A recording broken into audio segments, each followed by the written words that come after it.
आज आपण जाणून घेणार आहोत क पासून शब्द। आता क पासून प्रत्येक शब्द ओळखायचा आहे हा तुम्हाला।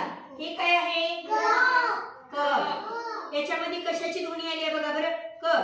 आणि ह्यानंतर काय दिसते? म्हणजे दोन अक्षर जोडले गेले, मग कोणतं अक्षर तयार झालं? क। आता दुसरं बघा, हे काय आहे? कपाट। आता याच्यामध्ये काय काय केलेलं आहे बघा, हे काय आहे? क। त्यानंतर प, त्यानंतर ट, कपाट। हा, आता ही काय दिसत आहे पहा बरं? कढईमध्ये काय करता तुम्ही? हा, रवा बनतो, छान। आता बघा इकडे बघा, सगळ्यांनी लक्ष द्या। आता ही कढईला काय सुरुवातीला वापरले? क चा शब्द वापरलाय, नंतर ढ ढगाचा, मग हे इडलिंबू। मग कोणतं अक्षर तयार झालं? कढई।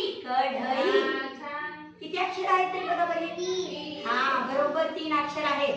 पुढचा शब्द काय आहे? म्हणजे काय आहे? खनिज। खनिज शब्द कळाला तुम्हाला, क पासून तयार झालेला आहे। हा, मग काय आहे बरं?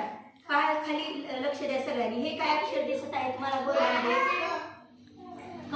त्याच्यापासून मी शब्द सांगते तुम्हाला। शेवटी क नाहीतर आधी क आलेला आहे शब्द बघा। सुरुवातीला काय आहे? काका। आणखी काय म्हणता तुम्ही? काकू। काकू। आणि नाक, नाक शेवटी काय येतं? क। आता पहा, कळी। फुलाची कशी असते? कळी असते का? सुरुवातीला काय असते? कळी। कळी शब्द। आता बघा, अजून दुसरा कोणता शब्द आहे? काकडी।